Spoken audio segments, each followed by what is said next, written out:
Hello everyone and welcome back to our channel. जैसा कि आप सभी को पता है हमने टिश्यू स्टार्ट किया था। आज हम देखने वाले हैं उसी में ही थर्ड लेक्चर जो कि है हमारे कनेक्टिव टिश्यू के ऊपर। मैंने आप सभी को पहले भी बताया कनेक्टिव मीन्स जो पूरे बॉडी को कनेक्ट करके रखे, एक उनको स्ट्रेंथ प्रोवाइड करे, स्ट्रेंथ मिलेगी उनको बोन्स से, प्रोटेक्शन मिलेगा ब्लड से। तो चलिए समझते हैं हमारे पूरे कनेक्टिव टिश्यू को। सबसे पहले समझते हैं कि कनेक्टिव टिश्यू बने किन से होते हैं। तो वो बने होते हैं हमारे सेल्स से, क्योंकि टिश्यू है तो सेल्स का इन्वॉल्वमेंट तो होगा ही, क्योंकि ग्रुप ऑफ सेल्स से बनते हैं टिश्यूज। फिर होते हैं हमारे फाइबर्स, ठीक है। तो ये दोनों से बनते हैं हमारे कनेक्टिव टिश्यू। और वो क्या क्या होते हैं चलिए समझते हैं। फर्स्ट में है हमारे पास यहाँ पे फाइबर्स की बात की जाए तो कोलेजन फाइबर्स। नाम पे समझ में आ रहा है कि कोलेजन नाम का एक प्रोटीन प्रेजेंट होगा, ठीक है। कैसा देखो, कोलेजन नाम का प्रोटीन प्रेजेंट होगा, इसका काम है टिश्यूज को फ्लेक्सिबिलिटी प्रोवाइड करना। फिर आते हैं हम इलास्टिक फाइबर्स। ये भी क्या कर रहा होगा, इलास्टिसिटी यानी स्ट्रेच करने की स्ट्रेंथ प्रोवाइड कर रहा होगा फाइबर्स को, क्योंकि कुछ फाइबर्स अगर ज़्यादा रिजिड हो जाएंगे तो हमारी बॉडी में स्ट्रेचिंग ये सारी चीज़ें पॉसिबल नहीं है, ठीक है। इसीलिए कुछ होंगे जो इलास्टिसिटी प्रोवाइड कर रहे होंगे, ठीक है। कौन सा प्रोटीन, इलास्टिन प्रोटीन्स के थ्रू। ये देखो स्ट्रेच एंड रिकॉइल। फिर होते हैं रेटिकुलर फाइबर्स।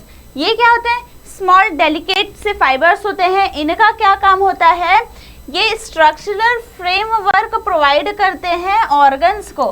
बने होते हैं ये किसके, कोलेजन के। किसको, स्प्लीन और आपके लिम्फ नोड्स को, ठीक है। ये उनको एक स्ट्रक्चर प्रोवाइड करने में हेल्प करते हैं, ठीक है। अब आते हैं हम सेल्स में। सेल्स में सबसे पहले प्रेजेंट है फाइब्रोब्लास्ट, क्योंकि ये जो फाइबर्स है इनको बनाने वाला कौन, फाइब्रोब्लास्ट। ये क्या है, एक टाइप का सेल्स। तो फाइब्रोब्लास्ट का काम क्या है, ये फाइबर्स की सिंथेसिस करेगा। क्या करेगा, ये फाइबर्स की सिंथेसिस करता है, ठीक है। क्लियर है। नेक्स्ट आते हैं अभी हम मैक्रोफेजेस। ये भी आपका एक टाइप का सेल्स है। मैक्रो मीन्स बड़े, फेजेस मीन्स खाना, यानी क्या करेगा, बैक्टीरिया वायरस जो भी होंगे उनको इनगल्फ करने का काम करेगा, ठीक है। फिर आते हैं हमारे प्लाज्मा सेल्स। प्लाज्मा सेल्स क्या है, ये आपके डेवलप होते हैं किससे, वाइट ब्लड सेल्स से, ठीक है। क्लियर है। और इनको हम बी लिम्फोसाइट्स के नाम से भी जानते हैं। ये प्रेजेंट होते हैं आपके GIT, respiratory tract, salivary gland, lymph node, spleen और रेड बोन मैरो में, ठीक है। फिर आते हैं हम मास्ट सेल्स। ये क्या करेंगे, आपके एलर्जी से लड़ने में हेल्प करेंगे, ठीक है। मास्ट सेल्स क्या करेंगे, मास्ट सेल्स रिलीज करेंगे, हिस्टामिन प्रोड्यूस करेंगे, जो कि आपके आगे चल के इन्फ्लामेशन या फिर एलर्जी रिस्पॉन्स के लिए इक्वल रिस्पॉन्सिबल होते हैं, ठीक है। क्लियर है। ये थे आपके सेल्स, ठीक है। यहाँ पे आपने पढ़ा कंपोजिशन ऑफ कनेक्टिव टिश्यू। अब चलते हैं हम उसके टाइप्स में। तो टाइप्स में सबसे पहले एक चार्ट के थ्रू समझ लीजिए। पहले हमारे पास लूज कनेक्टिव टिश्यू जिसको एरियोलार टिश्यू कहते हैं। यहाँ पे आपके एरियोलार, एडिपोज एंड रेटिकुलर हैं। नेक्स्ट है डेंस कनेक्टिव टिश्यू में dense irregular and elastic connective tissue. फिर आते हैं आपके कार्टिलेज की बात की जाए तो hyaline, fibro and elastic cartilage. Connective tissue में फ्लूइड की बात की जाए तो ब्लड एंड लिम्फ।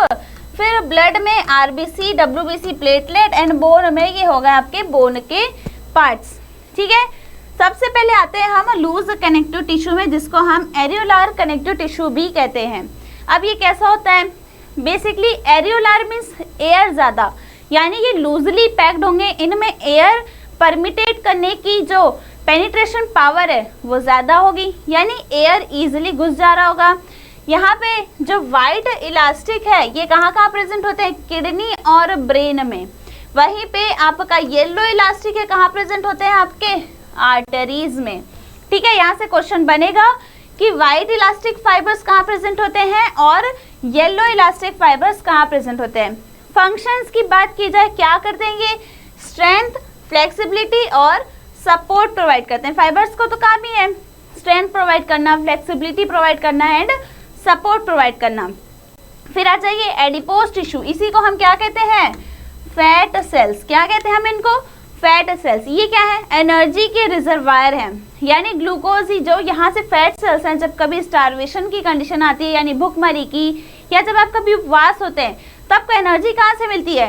इन्हीं फैट सेल से। यही फैट सेल्स आपके क्या प्रोड्यूस करते हैं? आगे चल के आपका ग्लूकोज से एनर्जी प्रोड्यूस करते हैं। ठीक है, क्लियर है सभी को इतना? चलिए नेक्स्ट अब चलते हैं हम रेटिकुलर कनेक्टिव टिश्यू। अब रेटिकुलर कनेक्टिव टिश्यू क्या है? ये रेटिकुलर फाइबर्स कंटेन करते हैं जो कि आपके स्प्लीन और लिम्फ नोड्स का फॉर्मेशन कर रहे थे। क्या कंटेन करते हैं? किससे बने होते हैं? आपके रेटिकुलर फाइबर से। इनका लोकेशन क्या है? फिर वही बात आ गई, lymph, spleen, red bone marrow, है ना, लिवर। ठीक है, क्लियर है सभी को इतना? फिर आ जाइए डेंस कनेक्टिव टिश्यू में। अब डेंस का मतलब क्या होगा? जो एकदम हार्डली या टाइटली पैक्ड होंगे, जिनमें एयर जाने का, हवा या हवा पास होने का जगह कम होगा। ठीक है, इस डेंस कनेक्टिव टिश्यू में एक होता है रेगुलर और एक होता है इर्रेगुलर। रेगुलर मीन्स एक जैसा पैटर्न, ये देखो, रेगुलर मीन्स एक जैसा पैटर्न, इर्रेगुलर मीन्स कैसा भी। ठीक है, क्लियर है इतना? तो रेगुलर कनेक्टिव टिश्यू में समझ में आ गया कि एक जैसा पैटर्न शो करते हैं। इर्रेगुलर में इर्रेगुलर पैटर्न होता है, किनका? फाइबर्स का। ठीक है, अब यहाँ पे क्या लिखा है? आपके अगर क्वेश्चन या लोकेशंस में आएगा टेंडन एंड लिगामेंट। टेंडन क्या होते हैं? जो कि आपके स्केलेटल मसल्स को बोन से अटैच करते हैं, और लिगामेंट क्या होते हैं? बोन से बोन को जोड़ के रखने में हेल्प करते हैं। अगर कभी आपसे पूछा जाए कि जो टेंडन है किस टाइप का फाइबर है या टिश्यू है, तो आप क्या बोलेंगे? डेंस कनेक्टिव टिश्यू है, उसमें भी ये रेगुलर कनेक्टिव टिश्यू है। ठीक है, क्लियर है इतना? अब आते हैं इर्रेगुलर में। ये क्या है? इसमें बहुत सारे फाइब्रोब्लास्ट होते हैं, कोलेजन्स होते हैं, जो कि आपके इर्रेगुलर पैटर्न में प्रेजेंट होते हैं। जैसे कि कहाँ मिलते हैं? आप सभी को स्किन में। आपकी स्किन अनइवन होती है ना? कभी आपने देखा होगा कहीं पे ज़्यादा डार्क स्पॉट्स दिखेंगे, कहीं लाइट। क्यों? क्योंकि वो इर्रेगुलर पैटर्न में होते हैं। इर्रेगुलर कनेक्टिव टिश्यू के एग्जाम्पल होते हैं। स्किन कनेक्टिव टिश्यू कैसे है? क्योंकि आपके टिप से आपके बाल, आपके सर, आपके टो तक आपको हर जगह स्किन ही नजर आएगी, है ना? इसीलिए वो क्या है? कनेक्टिव टिश्यू, क्योंकि पूरे बॉडी को कवर करती है। चलिए आगे बढ़ते हैं हम अब नेक्स्ट क्लासिफिकेशन की तरफ। ये है elastic connective tissue.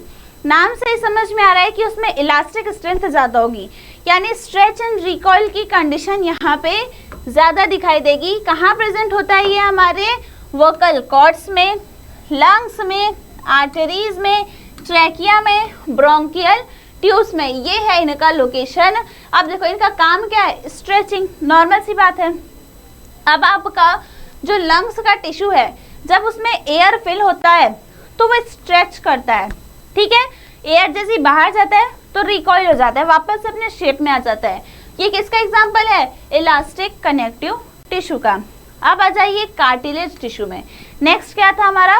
Cartilage tissue. हमने लूज पढ़ लिया, डेंस पढ़ लिया, अब आते हैं कार्टिलेज में। कार्टिलेज क्या है? एक टाइप का क्या? अनदर टाइप ऑफ हमारा कनेक्टिव टिश्यू है। क्या कंटेन करता है? कॉन्ड्रोसाइट्स। इनका क्या काम होता है? बोन सेल्स का फॉर्मेशन करते हैं।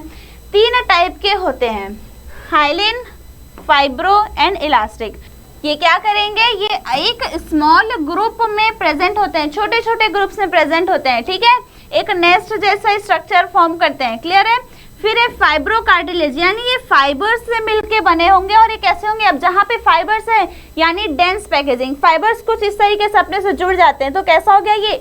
डेंस। तो कैसे होंगे? ये फाइबर्स से बने हुए होते हैं, हर जगह स्प्रेड होते हैं। फिर आते हैं इलास्टिक फाइब्रो कार्टिलेज, यानी कुछ फ्लेक्सिबल इलास्टिक फाइबर टिश्यूज होंगे। ठीक है, क्लियर है? नाम पे समझ में आ रहा है। चलिए नेक्स्ट चलते हैं अब हम नेक्स्ट क्लासिफिकेशन की तरफ, जो कि हमारा बोन। अब बोन क्या है? सभी को पता है बोन, पहले भी हमने पढ़ा है या फिर हम स्केलेटल सिस्टम में भी समझेंगे। बोन की आउटर लेयर क्या कहलाती है? पेरिओस्टियम। ठीक है, उसके अंदर फिर अगर उसके डायग्राम की तरफ चली जाए तो क्या क्या नजर आता है आपको? ये है पेरिओस्टियम यानी आउटर लेयर। यहाँ पे प्रेजेंट है आप सभी का कैनकुली या फिर इसको ऑस्टियन भी कहते हैं।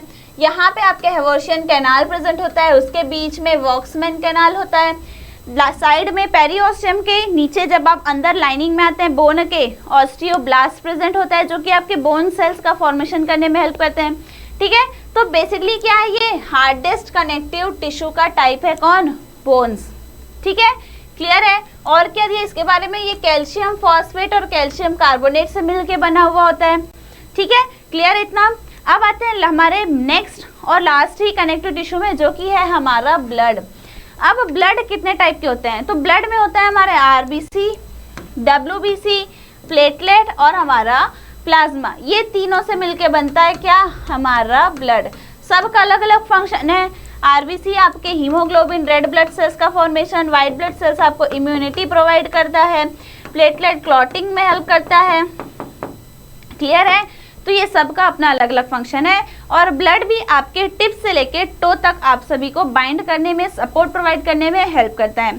इनको हम बोन्स को और ब्लड को डिफरेंटली हम एक अलग चैप्टर के थ्रू पढ़ेंगे, जैसे स्केलेटल सिस्टम, और ब्लड को पढ़ेंगे हम होम्योपैथिक सिस्टम के थ्रू। ठीक है, तो यहाँ तक था आप सभी का कनेक्टिव टिश्यू। आई होप आप सभी को समझ में आया होगा। ज्यादा प्रेशर लगाने की जरूरत नहीं है, क्योंकि क्वेश्चंस ऊपर ऊपर से आपसे पूछे जाएंगे। बस क्लासिफिकेशन में ध्यान रखिएगा। और जो मैंने कार्टिलेज के टाइप्स बताए, फाइब्रो कार्टिलेज, हाइलिन कार्टिलेज, इन पे जरूर से एक बार ध्यान रखिएगा। और जहाँ जहाँ पॉइंट्स मैंने हाईलाइट किए उनको जरूर याद रखिएगा। मिलते हैं नेक्स्ट वीडियो में with muscular tissue and nervous tissue. तब तक के लिए ऑल दी वेरी बेस्ट।